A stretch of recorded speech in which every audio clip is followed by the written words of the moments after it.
بەڵێ خۆشەویستان لە بڕگەی میوانی بەیانی باش ئەمڕۆ باسی بابەتێکی وەرزشی دەکەین ئەویش وەرزشی زۆرانبازیە لە یانی سەورە لە شاری کەرکووک بە میوانداری محەممەد نازم ڕاهێنەری زۆرانبازی لە یانی سەورە. کاک محەممەد بەیانی باش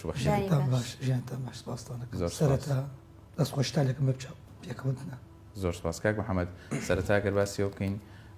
باستەوە دەکرێت یانی سەورە لە بواری زۆرانبازی لە وەرزشی زۆرانبازی دەستێکی باڵای هەیە هۆکاریان پێشکەوتنی بۆچی دەگەڕێتەوە؟ وەڵام بەڕاستیەوەی لە معلومتانە نادی سەورە هەر لە بیداوە لە زۆرانبازی زۆر پێشکەوتووە. ئێمەش لە دوای با بڵین احتیزالمان لە یاریەکە خۆی مستەوای مسارعەت زۆر باش بوو. دوای احتیزالینەکە ئێمە جێی مدەربەکانمە ڕاینەکان خۆمان گرتەوە بە فەسڵی خۆی گەورە وەکو ڕاینەر کاپتن شەوقی و کاپتن شامل و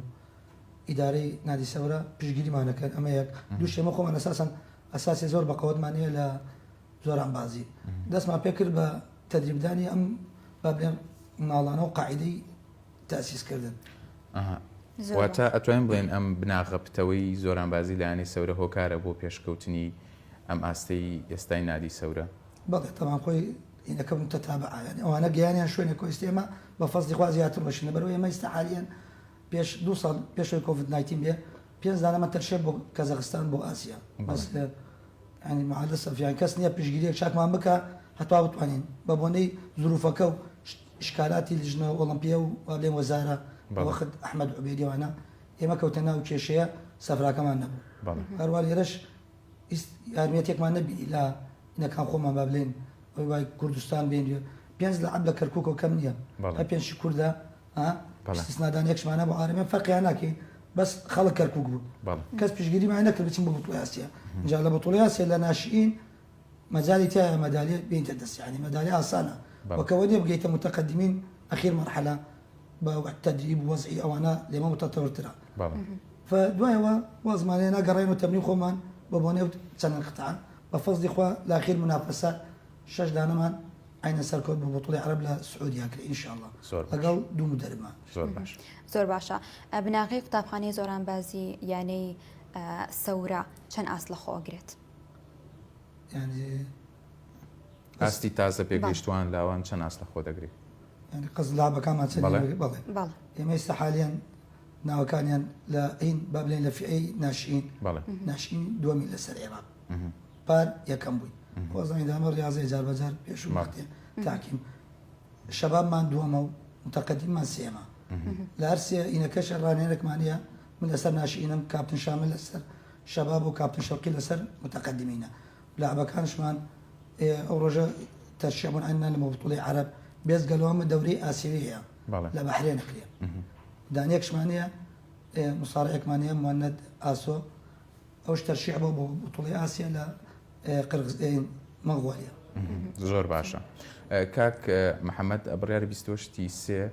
بتوڵی عەرەب لە سعودیا بەڕێوە بچێەوە ئێوە لە ماوەی ڕابردوودا هەڵسەنگاندنێکتان کە لە شاری بەغدا 6 یاریزان و 2 ڕاهێنەرتان سەرکەوتن. ئەگەر باسی هەڵسەنگاندنە بکەیت چۆن بەڕێوەچوو ئێوە چۆن توانیتان ئەو ژمارە زۆرە لە یاریزان سەر بکەین بۆ بژاردە عێراق؟ ئێمە وەکو پێتم وت ئێمە مستعدین لەسەر ئەم وەزنانە و لەسەر ئەم بتوڵانە فیانە فکە منافەسات بوو لە بەغا چوین و استعدادمان نەبوو دائما دائما فريقمان استعدادي حاضر يعني لبروي العراق لسر هنار يعني فوجئت التليفون وكان كاك حفتيتر اشتوا معناها مش حاضر من فضل اخوه شو المشاركه ما كرت نو لاعب منبر لو نو لاعب بس يعني دوره ششمان برديانه اوش لوزني بنزاو بينس حسام منصوره لوزني حفتاويك هنا ادريس زياده لوزني اشتاو دو احمد محمد قادره لوزن اما لا الناشئين لا شباب مهند اسو وزن 55 رستم اسو بران ان وزن شاست وزن نوات حوت بلال ديار ايوه راهنراني كسر كوتون او راهنراني دانيكي منهم محمد ناظم دانيكي كابتن شامل اكرمه او لسرين شبابه. كاك محمد هوكاشي وزياتر جرينجي بجوري روماني ادن والله يا مراسي لدواي نوتوا هل كركوك هل واجهينا كان قوري برسر روماني حرة ما لنا راسي يا مشى قومات سكر روماني اختصاص مان ناطين براسي حرة قبل يمكن شو انا موكو انا ماديه كليتوا انجليزي بناطوني ماديه تربليتوا يعني تو پۆلێکتین کردو ناتوانانی شتێتر بلیتەوە ئەمەش عینەوە اختصاصی ئەمە اختصاصمان ڕۆمانیە هەر لەوەش نەجاحەتمانە مە خۆم لە کەلاعبم بەتەڵ عەرەب بەتەڵ دەورە عەرەبیەم برادەرەکانش عینەن لەو جۆرە فتوانیمان لەس لە ڕۆمانی اختصاص خۆمان تەطوری پێ بکەین توانی بڵی تایبەتمەندیەکانی جۆری ڕۆمانی چییە؟ تایبەتمەندەکان دایم فەرقیان چی جۆر حڕەمانێ و ڕۆمانیمانەیە ڕۆمانی لە پشتیان بەبانەوەیە دەست لە قاچ شتەی فاولی بۆ پاسیفە حڕە نا گشت کامل قاچە گریشۆن کێشت نییە زۆر باشە باس لەوە کرد کە ئێوە بەنەوە یاریزان ڕۆشنە و هەڵسەنگاندنەوە بەڵام سێ یاریزانی سەر نەکەوتن هۆکاری چی بوو کە و سێ یاریزانە سەر نەکەوت والله زين وەک پێتم وت اتحادی عراقی بەڕاستی ئەم کێشەیەمانەیە زۆر جا فوجئة تەلەفۆن بۆکەن یعنی یان دایەگرن لە سەفحەکەیان و ئینە مقرڕەکەیان ئەلێن کاکە هەفتەیەتر یاخە هەفتەیە زۆر وەختەکەی زۆر کەمە بۆ ئامادەکە بۆ ئامادەکرد لەبەرەوەی خاستن امتحانات قسمێ دوای عوتڵە ئەمانە مناڵ بابلین ناشینەکەوانی دۆڕان لە ناشئین یعنی هینن کاتەکەیان کەمە لەگەڵ ئاهلەتیان دەرەچن سەفرا دەبێت پێشتر پێمانیان بوو حتاکو احتیاطات خۆمان بسەنی تەمرینیان بەو گۆرن بۆ ڕاست ئەوەیە داگر ساڵات ماکرد گەڕانەوە بۆ تەمرین و یعنی وە تاسییر کردیان کەواتە ئامادەکاری بۆ پاڵەوانێتی جیاوازە وەک لە چۆمڵی وەرزشکردن و ڕاهێنانی ڕۆژانە نانە خۆی گشتی گشت ینی قەزت بە عامەگە گشت وەرزشێ دەبێت خۆت استعدادێ چاکتە بێ فئێمە ئەو شتەمان نەقسمان لە عێراق نییە احتیمامی پێ نادەم بەڕاستی نازانم علمێن وەری ناگرن یعنی کات داشنسێکی دوای دەڕۆژ عوتڵەتەوە بێ ئەو بۆ زانی ئەو یعنی لێ باشترە لە عوتڵەکە بیکەم حتا تاسی لە دیراستیان نەکارابێ بەس غەڵەتە یێتۆ بۆ دە ڕۆژە مناڵە چیەکی ئەو مناڵ نەبێتش ئستا مناڵ کێشەرمان نێوەنە بەڕاستی بەس تۆ کە دوای شەباب و متەقەدمین دەبێ خوتەی تەدریبێ بێ پلانێ خۆ نابێ ڕاستبی پیتە بتوڵەوە زۆر باشە کاک محەممەد ئێوە ڕۆژانە ئامادەکاری و ڕاهێنانەکانتان لە یانی سەورەت چۆن بەڕێوە دەچێت ئەخۆ ڕۆژانە ڕاهێنان دەکەن هەفتانە ڕاهێنان دەکەن نایمە هەفتەی 6 تەمرین خۆمان نەکەین هەفتەی 6 جار بەجار ئەو 6 ڕۆژە بۆوانەی وای مەسەن تایبەت و مستەوایان زۆر بەرزە 3 ڕۆژ ئیزافێت چێت سەر بەیانەکان یعنی حەسب مەجاریانی بێ 3 ڕۆژ بەیانیان تایبەت بە بڵین ئاسن و ڕاکردن لیاقەیە ئێواران اختصاص مصارعە و تەکنیکیانەیە ئەو ڕاهێنەرانی کە بگورە ئەو ڕاهێنانەی کە دەیکەن چییە ینی ڕۆژانە یاریزانەکان چ ڕاهێنانێ دەکەن پێتم بەیانە مەثەن ئاسن و ڕاکردنیانەیە حەزت ئەو ئێواران مەسەن دوای ئاسن و این شتی قوت و لیاقەیە بۆ هەموو ئاستەکانە ئەم نانە بەحسەوانەی نیستە بەحسی نەکەت بۆکەم بەحس ئەوانەی وای مستەوایان بەرزە بەس تۆگە پێمە لێوانەی تازە سەرەکەون ئەوان جیاوازە ئەوانە اختصاصیان بەس گشتی بە یاری بۆیان ئینەکەین تاتوێریانەکەین هەتاکو بێزار نەبێ مناڵە اینجا یاری مصارعە زۆران با شتێک قوت لەگەڵ قوتە زەحمەتە ئەو مناڵە حتاکو 2 ساڵ احتیمالە نایرین زۆران بکە هەر بە یاریەوە بێ حتاکو جانی بە قەوەتەکەی لە مرونە و جمناستیک و عناصر لیاقە بەدینێ گشتی بۆ تەکمیلەکەن اینجا کەمەکەمایکەی ناوینەکە حتاکو دوشت لە نەفسێتیش تاسیر نەکە زۆر باشە هەوڵی تایبەتان هەیە بۆ ڕاهێنانکردن بەڵێ بەزیاد هەوڵی تایبەتمانەیە دانێکمانەیە ئەمەی وای بەحسناتی سەوەرد بۆکەم دانێکمانەیە 2 ساتی تێ تقریبا وەکیل منتەخەب و دانێکشمانەیە لە تۆبزاوە بێزگە لە نادیەکان ترش غازوانش یانێ 20 ساتیانە زۆر باشە پێداویستیەکانتان چیە ئێوە وەکو یاری زۆران بازی پێداویستیەکانی چیە لە جلوبەرێک لە شتەکانی کە زۆران پۆتین مساڵات جیاوازی نیەمە على سەبەوەش لە عێراقەوە نانیای تووسین جایمە لە ئێران تورکیە نێزگە لێما لەو لایەنی لەگەڵ ماوەی پێلێن دووبەت ماوەی مساڵعەی تایبەتمانێ لاژنەوە حتاکو گیان تەگرێ دەستگە بێت سترێجە با بڵێ ئەمە ئینەکان ئەو دوو شتە زیاترن سوور و شینشە یان جارێک تۆ شینجە سووری یعنی حەسەب سەحبەکە ئەو ساحەی کە ئێوە ئەو ئەسفەنجەکە 20 ساتی تایە وەڵەکەی ئێمە کامل فەرشکرا بە 20 ساتێکی تقریبا 7 سانتیمە و 5 سانتیم ئەوە تایبەتە بۆ زۆرانبازی یاخود جۆری هەموو جۆرێکە بێ بەس بۆ این بۆ زۆرانبازی این جۆدۆ شتەکانتر فەرقەکە حەسەب مرونە و دەرەجە ئینەکەی زۆر باشە کاک محەممەد ئەو پاڵاوانێتی کە بڕیاری 28 سێ لە وڵاتی سعودیا بەڕێوەچێ هەڵبژاردی عێراق بە چەند یاریزان و چەند ڕاهێنەر بەشداری دەکات وەفدەکەمان زۆر ئینە لەبەرەوەی حڕە و ڕۆمانی ئێمە با بڵێن دا ناشئین حڕە دا ناشئین ڕۆمانی دا شەباب دەش ڕۆمانی و دا حڕە سێل بێزگە لە مدەربەکان تقریبا چوار ڕاهێنەری تایە بێزگە لە وەفدەکە ڕئیس وەفد و ئیداری و معالج و ئەوە شتانە اتحاد خۆی دا تەسمیانەکە زۆر باشە نزیکی مانگێکمەوە بۆ پاڵەوانێتیە هەڵبژاردی عێراق چ ئامادەکاریشی کردو هەم لە ڕووی مادیەوە و هەم لە ڕووی معنەویەوە حالیان سیستێمە خۆمان تازە گەڕێنێتەوە سێ چاوەڕێکم بزانین ئەوانە معسكر داخلیمان بۆ کەنیان مەسەلمانێ پرۆتۆکۆڵمانێ لەگەڵ ئێرانە احتمال بۆ ئێران بڕۆین نەڕۆشنەوەی خۆمان لێرە تەمرین خۆمانەکەین دوای التحاقی و منتەخەب بزانین چێ بێت کەمە خۆمان ڕایەنێر منتەخەبی دەبێت لەسەر ژێری شراف خۆمان بێت تەدریبات بەدڵنیەوە زۆر باشەکە محەممەد دەنگویەوە هەبووکەوە سعودیە داوای لێبوردنی کردو و ناتوانێت میوانداری پاڵەوانێتێکە بکات ئەمە تاکو چەند ڕاستە والله حتا کویستە شتێوانە بۆزای و چۆنە بێ کە داواکانە نێرمەوە بە دەوڵەتەکان حەسەبینەکەی بزانە مەثەلەن 5 دەوڵەت کەمتر بێ احتیمالدا لەغیکەنەوە بووڵێ بەس شتێوە ینی ڕاستی نییە هەروە دیعایەکە با بڵێن زۆر باشە بەگشتی لە عێراق ئاستی یاری زۆران بازی لە چ ئاستێکایە لەسەر مستەوای لە عێراق تاکو چەند گرنگی دراوە با یاری زۆران بازی بەڕاستی نەک بەس مسارعە کە وەک یاریەکی زۆر مەدالیەوان بدە ڕۆژە لە ئاسیە دانێک ماسیێمێنە لە ئۆزبەکستان پێش ساڵی بەرلیسەوە بم ئەعلامیش دەری کرد دانێترشمان عینە بەس هیچ یارمەتێکنی حتا وزارە عدنان درجا من وتمە عدنان درجا لێتن شتێکمان بۆ کاتن بەس عدنان درجال بوو بەس بۆ لای تۆ پێ با بڵێن هیچ سێرەم لاش ناکە و شتێک عامش ینی خۆی نەتیجەکان لە خارج سێرکەن گشتی لەسەر یاری فەردیەکانە دەوەی تۆ لاعبێکە بێت 4 لاعبەبەی چەندێ پارەی لە سەرفەکەی بەس تۆ منتەخەبێک بێت چەندێک یعنی احتراماتی من خۆم حەزم لە تۆپی پێ و برادران مێرێ بەس لەگەڵ یاری فەردیە زۆر مقەسرن یعنی ما توانین 4 کەس بە خوتەی بە پلانێکمان دەنێ ها جدوە زەمانیەکمان بدەنێ و بیان گەینە ئاستێکەوە سێ معسکراتمان بۆ بکەین کە با بڵێن مشارەکەی عرب نارێ ئاسیا و دوای عالم احتمال بۆ ئۆلۆمپیا شتێ بکەینێمە زۆر باش بەش قسەی هەروان نییە بەس کەس نییە و ئینەوان بۆ تەرتیب بکەم کاک محەممەد ئێمە کە میوانداری وەرزش دۆستان دەگەن هەمیشە گلی ئەوانەیە کە بۆ نمونە هەمیشە گرنگی بە تۆپی پێدەدرێت ئێستا خۆشت باسکی ینی وەزیری وەرشولاوانی حکوومەتی عێراق تەنها گرنگی بە تۆپی پێدەدەن هۆکارێک هیچ ینی بۆچی گرنگی بە یاری فەردەکانی دیکە نادەن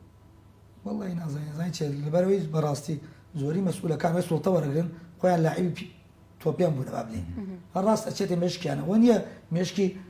ینی سێر بە نظرەیە واسع سێر وەزعەکە بکاتن هەتاکو بتوانێت بڵێ یاریەکان ترش با حقیان نەسووتێ ئیسێمە حتا قەدە ئینەکە تۆپی پێشمان مەغدورە ئەگە قیاسێکی لەگەڵ دەوڵەتەکانترا یعنی چی بۆ نەکراوە بەس ئێمە کە ناو خۆمان بە شتێک ئەلێ گشتی بۆوان ناڕوە بەس خۆی واقعش بێ لەوانە بۆوانەش تەقسیرە بۆوانە چیش نەکراوە یعنی سێ مالە سەبێن بۆ نادیەکان با بڵێن هیچ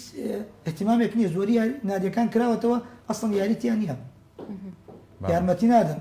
مەزدەرن دومجا پارەیان نادێن کاکە ئێستا جاران ئێمە هەروە یاریمانە کرد ئیستا مناڵێک ئەوە نێدێ بە قاعەکە باوکی یەک بتوڵێکی بێ پێتە لێ موچەی بۆ ناو ڕاتبی نییە مناڵت چییە ڕاتبی چییە تۆ دەبێت تەژەیە کە بگەیتە دوای شەباب بووین اینجا عقود دەست پێکانەوە بۆ معلوم سەلاعبی قەدەم لە ناشتین کەس نایناسیە ئەچێتە ناو متقدمین اینجا عقود و خەڵکەی ناسیە محتەرفە بێت بەدڵنیەوە کاک محەممەد پێویستە لە چ تەمەێکەوە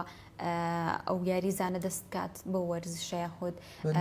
لەکەوە باشترێک بۆی بەهێزتر بێت بەنسبەت زۆرانبازی لە دەم ببانەوە بێت چکە یاریەکی با بڵێن زۆر تون و ئینیتیایە و زەحمەتە وەک یاریێتنێ بەس جوملاستیکە شتا نا لە 3 ساڵان و 4 ساڵانەوە بیبێتە جوملاستیکەوە شتانانی کە نەسیحەتێ بیبێتە ئەو لا دوایەوە ئەو مناڵە جوملاستیک یاریکە 4-5 ساڵ لە گشت وەرزشێک ئەتوانێت شتێ بکە لەبەرەوەی تەوافق عەضەلی عەسەبیە بێت ئەو مناڵە ئەتوانێت چۆن تەوازن بکات چۆن تەقڵاکە مرۆنەی گیانی ستایلی کاکەوێت چۆنەکەوێت دوایەوە حازرێکە اینجا بۆچی بەس ئێمە شتانەمان نیە لە عێراق هەمووی خۆتان گرنگی پێدەن زیاتر ئێمە خۆمان نادەن پێێت ئەو بەرنامەی خۆمانیکەی سێر و دەربەکاکە ڕایەنەرەکە دەبێت گەڕانەیە سەقف و ئەکادیمی بێ ئەتوانێت دومجا حتا ئێمە قسمێکمانی ئەکادیمی نیە با زوڵوان نەکەین ئەتوانێت مناڵ بگەێتە ئاستێ با بڵێ حتاکو و ناشئین زۆر شەباب دوایەوە ناتوانێت چکە دوای ئیش علمی دەبێت لەو شتە تەمرین دروست بکە حتاکو بیگەیتە نەتیجەیە ئاسیەوی و عالەمی و ئۆڵمپی زۆر باشە کاک محەممەد چەند یاریزان لە یانەی سەورە ڕۆژانە تەمرین دەکەوە ئەو وەرزشکارانی کە حەزیان بە یاری زۆران بازیە تا چەند پەیوەندی بەیانەکەیەوە دەکەن وەڵی ئێمە تقریبەن 2 عدە تەدریبمان هەیە لەبەر کوتمانی تازان لەگەڵوانەی مستەوایان ئەساوە تقریبا بەردەوام یعنی لە شخص کەمتر لە قەعەکەمان نییە ڕۆژانە يعني وابزم چەند جاش لیقاتان کرد و خۆتانیان بینن يعني حتا مەجالمانەیە مە دوو دوێشەکمانەیە بابلین 20 مسارعە بێزگە لە قەعەی قووەت ئاسمانەیە بڕە بێتن کەس مەجایتیان نیە هۆکاری چی ینی بەم شێوەیە یاریزانان حەزیان بە وەرزشی زۆران بازیە ئەوە بەو شێوەیە بەردەوام پەیوەندی دەکەن بەیانەکەیەوە بەڕاستی ئەمە کەرکووک ینی با بڵێن ناو زۆر گەورەیەکی شێکترێ ناسیە ئێمە شەناسی ئەمە کە خاصن کە عوتڵی دێت توشتانی تەلەفۆنمان بۆ کرێ کە مامۆستا منداڵەکەمە لێرە دڵنیا بلای تۆ بێ ئەوەی تر بۆ مامۆستا شەوقی بۆ مامۆستا شامن فەوەش دەورێکیە خۆماش بەفەزلی خۆی گەورە صاحب نەتیجە بووینە ینی کە لە مسارعە ناسراوی لە ناو شاری کەرکووک ئەی نێرن و نەتیجەکەشی دیارە جای من بۆ نمونە ئێمە جارێکی دانەیەکمانێنا برد ینی ئێمە ناناسی نەختی دوو بمانێ لە حوزێران وشتا تاقە کوڕێکە بوو هێنای فترێ تەمرینمان کرد کوڕەکەی باش بوو وتمان لێ بێ بتوڵە هات لەگەڵمان لەوێ شەرمەزە وتی وەڵی من شتوام نەبینیەوە وتی لە من زیاتر لە مناڵ وتمە کاکە ئەمەمان نەتا تۆ کۆ مناڵات لەگەڵ ئێمانێری ئەگەردیمە چامان لێ بێ وایانە فەوت دەوری هەیە یعنی کەسێ باوکو دایک ئەو ڕایەنەرە و دەربە بناسن دەورێکی هەیە یعنی احتیمال خۆی مناڵەکەی حەزی لەوەش نەبێ ها جاربەزای نێرە فترێ لە ئێمە بە ساڵە 2 ساڵ دوای نێری بۆ یاریەترین کاکە لە ئێمە تەواو بەس بە قەوەتێکی با بڵین دوای ئەوەی نێری کاکە بڕۆ مەسەن بۆ سەلە باشی پسێکەی وەزعی لە ساحە مەیدان باشترە یان زەخمە مەسەلەن بۆ سوقل دەسەدا دوای پێنی کاکە لە ئێمە دەست نادی باوکی بانەکەی ئەلێن بەڕاستیانە نامانێ خۆمان هەڵخەتێنی ئەم مناڵی تۆ بۆ هینی نییە مهارەی نییە یان تۆ کە تدریب دەدەیت و ئینەدەی دەبێ بزانی ئەگەر ڕاینەرە باش بێ بزانانی ئەم مناڵە ئەبێ یان نابێ وەتی لاک نەکە یانی ئەمە مناڵات تدریب دەدەیت و فەقیرە نفسیەتی تێشکێنی و وەزعی تێکەدینە کاکە لێرە دەست نادێ فەرموو بڕۆ بۆ یاریتر کاک محەممەد خانمان یاریزانی خانم یاخود وەزشکاری خانمتان هەیە لە زۆران بازی و تاکو چەند لە شاری کەرکووک خانمان گرنگیان بە ورزشە داوە وڵی پێشفترێ کردیان تحادا نازان بۆ وازیانێنە بەنسبەت من دوورم لەوە بەس ئەزانم کردیان و نەجاحەت شێنە دووشێ نادینی کرد نەتیجە چاکیان کرد حتا نادی سەورش هەیو نەتیجەی گەر لەسەر عێراق زۆر باشە کاک محەممەد هاوکارەکانی یەکێتی تۆ ببوورە تۆ پێ عراقنا یەکێتی زۆرانبازی و بۆ ئێوە چییە تا چەند توانێتی هاوکاری ئەوە بکە و دەستگیروی ئەوە بکە من ڕاستی حەز ناکەم زۆر بۆی قات لە بەرە شتانە کاکە هیچ تەقدیم ناکەن لەبەرەوەی نازانێ ئێمە گەلی لێم بکەین یان لەوانە سەرەوەترێ مەسەرەن شتەکەی ناکەن فرێدەنە سەر یەکتری ئەلێسمان بۆ ناکەن وەشتوانیە ڕواقع کەسێ بڵێ ئەو بابلێ اتحادا هیچی تیانێت شتوانیە ئێمە نامانوێ ئەلفاظ بەکار بەس شتوانیە کەسێ بێ ناجح بێ ها ئەتوانە گشتێ بکایسێن بۆ نمونێمە تەڕیس مساعدات و شتێکمان نییە بەس خۆی وەک شتەکەمان لە خوێمان و خۆشمانەوێت تێگەی بە یارمەتی من پێدا نالێم یارمەتی نادی سەورە الوحید نادی سەورە یانەی نادی سەورە یارمەتی مساڕعەکانەدا یانی پشگیری بۆ کە لەبەرەوەی نادی سەورە بە زۆران بازی ناسراوە ئێمەش ینی بەس چییە کە اتحاد نا لەبەرەوەی کە اتحاد پێ چەندجا پلان خوتەبا دانشی کە لە اجتماعات و مؤتەمەرات دانشینەکەن کاکە وامان بۆ بکەن گۆڕاگرن لە باش سەریان ژوێنەوە دوای وەش ئیسما بەنا داواکارەکانی ئێوە چی ینی کە لەگەڵانە دانیشن گفتوگۆکەن کۆ بنەوە داواکاری سەرەکی ئێوە چییە بە تایبەت بۆ خۆم بەحس خۆم بکەم من خوتەم دانم دوای اعتزالم کرد لە کە یاری زان اعتزام کردم نبوو دا 12 ساڵ مدربی و ڕاینەری بووم لەبەرەوەی ئەمە ڕاستی علمیانەوە قبولەکە تو خۆ نابێت دوای وا بیتە خەبیرێ ئیشرافەکە وایە من چیم کرد قاعدەم بەرگرت مناڵەکان با بڵێن ئەساس لە کەرکووک تقریبا نەمابوو بە یارمەتی برادەرەکانم کاپتن شەوق و کاپتن شامل توانیمان بگەینەوە مستەوای ئین دوایەوە من لەگەڵ ناشئینە سەرکەوتمە شەباب سەرکەوت متەقەدیم پلە ئەمە گشتی خۆ بە یەک ڕۆژ و دوو ڕۆژ نابێت ساڵ و ساڵات 2 ساڵ 3 ساڵ 4 ساڵ ئەگەی یقینا دوای لە شەباب متەقەدیمین غێر من طلبات گەلێکمێ بۆم دابینی کە بۆم چم عسکەرات خۆتیان وەدانم ئەم 4 لەعبە بۆ 4 ساڵ و حازرەکەم بۆ ئۆلۆمپیاد وایانە من دوای ئەو شتم دەرێ ئەو شتم بۆ تەوفیر کە ئەگەر نەمتوانیت ئینیکەم کاکە من خۆم خۆ حافیز من بەقەدەرە و مەسئولیەتنی وایانە ئێوانە شتەمان بۆ ناکرد ئەوانە هەموو ڕۆژێک بوتوڵە بکە و یاریکە و دوای مانگێک و دوای هەفتێ یان هێر نابێت چونکە این عرب مشکلە نییە بە مانگێ مستەوایات عرب ئەو نالێن بەقەوەت نییە ڕاستی مصر و سووریا و تونس لە عەبگەلێ مکەلەف یانە زۆر بەقەوەت بەس ئێمە چێرێن یانی یارمەتیمان بدەن بچین ئاسیا مەدالە سەر ئاسیا لەسەر بۆ ئۆلۆمپیاد عالەم ئەو شتەمانوێت زۆر باشە کاک محەممەد پێم خۆشە بزانم لە مێژووی یاری زۆران بازی یاخود وەرزشی زۆران بازی لە شاری کەرکووک و عێراق بەگشتی لە چ کاتێکا لە لووتکە بوو والله خۆی دایمان زۆران بازی کەرکووک با بڵێن دایمە لە لووتکەیە و بەتەڵگەلێک زۆر شپانێمان نادوان 4-5 کتابە بڵێم ئەوانتر گردن مازاکە نێتە سەرم بەڵێ. یعنی ئیبراهیم خەلیل ابو خوا تەمەنی درێژکە صلاح الدین سعیدمانەیە کاپتن مەسوور مەدریمانەیە مدیر نەشاط استاد طاهمانەیە ئیسا لە سویدا زۆر ئەبتاڵگەلێ زۆرمانەیە ئێمە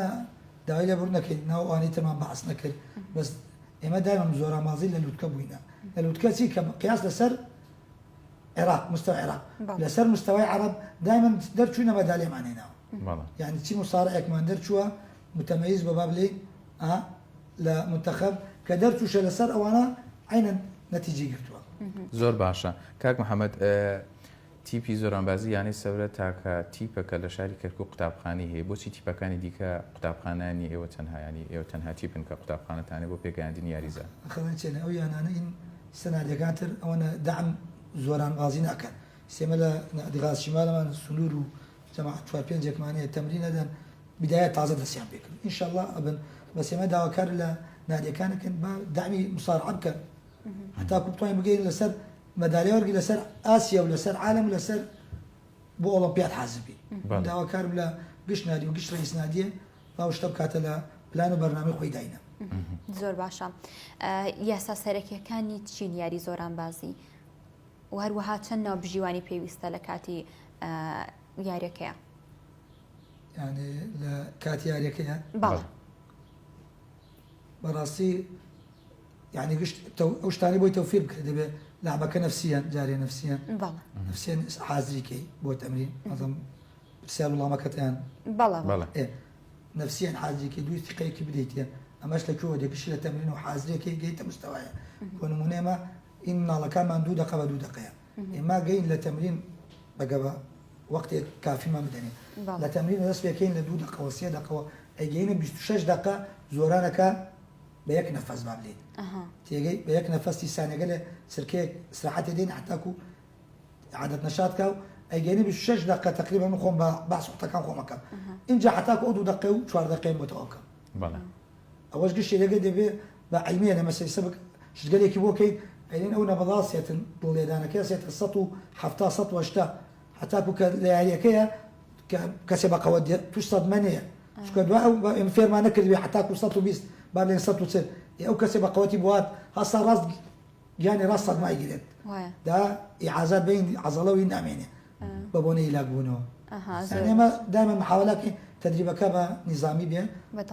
بە علم و بە ئەکادمی بگە حتاکو توش کێشە نەیە لەولا. زۆر باشە لەگەڵ ئەوەیە چەند ناوبژیوانی پێویستە لە کاتی یاریەکەیە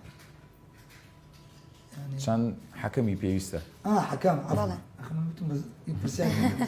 چەند حەکەم 3 حەکەمە ثانية قاضية رئيس بساط عفوا قاضي أو ناوڕاست حەکەم وسط 3 حەکەمیە. زۆر باشە لەگەڵەوەیە ئەو یاسانی کە پێویستە یاخود یاساکان چی ئایا لەو ساحەیە نەچێتە دەرەوە یاخود ئەو کەسێک کە ئەباتەوە چۆن نەباتەوە کەسی دۆڕێت 12 مترە مربع بەدائیرەکە یعنی بیگرێت لە بیدایی زۆنەکەەوە بۆ زۆنە سوورێکی تیایە مترێکە مترێ لەم لا مترێ لە هینێکمێتەوە 9 مترمێتەک ئەمێنێتەوە ئەو شوێنە شوێن یاریە کاچێتە بان سوورەکە پێشەوە لە سوورەکە دەرچێ پێلێ پاسیف مەگەڕێتۆبانین ئاکشن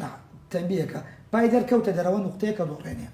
بۆ نمونە من سوورم لەگەڵ شین یاریەکەم شینەکەم دەرکرێ دەرەوە پای دەرچوو نوقتەیە بۆ منە باش دوایەوە کە یاریەکەی ئەوەی یاری کا زیاتر ئەوەی تر وەستابێک تەشەنوجی کردبێ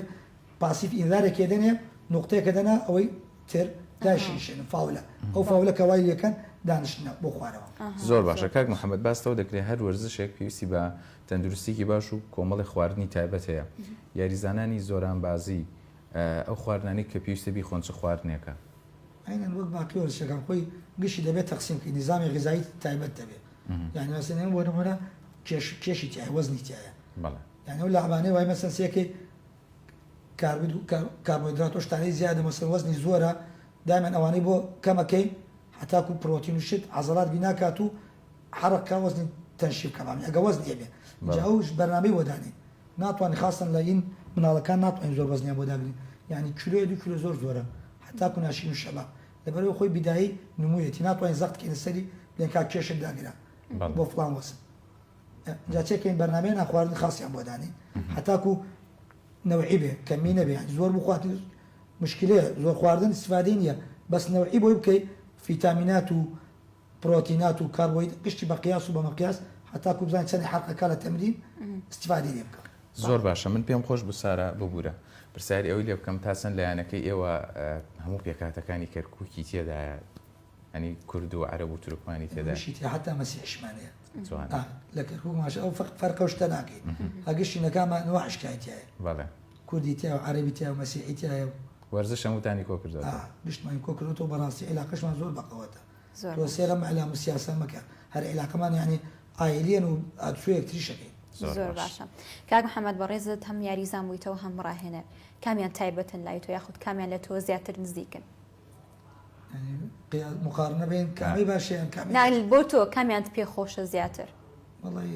وەکو خۆت قەینا نالاعبەکەم پێ خۆشتر بوو لەبەرەوەی سراحەترە کە لاعبی هەر بیر خۆتەکەیتەوە بەستە تۆ کە ڕاهێنەری زۆر زەحمەتە تۆ ئەم مناڵە حتا مەکتەبی حتا خەوتنی یعنی تو زیاد بەجار فەیسەکەی دۆسیەکەی دوانزەیە لی تەواو مناڵ خۆت ێزانی تۆ ئەسەلەمەی بێکی بڕۆ بخەوت چۆنە بێ متابعەیەکێ لە دەرەوە لە مەکتەبی وابزان نالێن مبالغە بێ بەخوا جار بەجار لە باوکانیان زیاتر متابعەیانەکەن زەحمەت ینی سەمونەوە دەنگم نووساوە دوێنێ پێرهاتمەوە دوو ڕۆژە بەخوا قسە ناکەم لە ماڵە بە ئیشارەتە نەمەزما دەنگم گەڕێتەوە. باشە ئێمە زۆر هیلاک و مادوود ناکەین کۆتا پرسیارم ئەوەیە داواکاری چییە کە مانگێکی دیکە بەزاری و پاڵاوانێتیەکەن داواکاریتان لە یەکێتی چیەوەی یەکێتی زۆران بازی عراقەوەی هاوکاریتان کە بتوان ئەنجام واستێکی باش بەدەست بێن. وەڵا داواکاریەکەمانە چییە؟ بەرنامەکە زوو پلانەکەیان قوتەی خۆیان بۆمانی کرد حتا کەمەش لەسەر قوتەیە بەرنامەی خۆماندان بگەینە مستەوایەک بتوانین نەتیجەیەک بگرین نەک بەس بە فەردی بە فڕقی لەبەرەوەی لە فکر بچوو پار و پێرە 18 و 19 هەر خۆم ڕاهێنەر منتەخەب بوو هەردووکیەکەمات سێ لاعبمان بە دوو لاعبشمان. زۆر باشە دەست خۆش بێ و سەرکەوتوو بن ئاست و ئەنجامێکی باش بەدەست بێنن هەم بۆ شاری کەرکووک هەم بۆ منتەخەبی عێراقیش باست و ئەنجامێکی باش بگەڕێنەوە. دەست خۆش.